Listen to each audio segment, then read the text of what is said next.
Hello viewers, in this video tutorial I will generate the design where we are going to pick up the shapes, also make the changes there.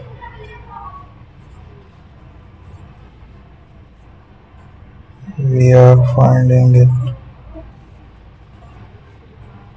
so make it over that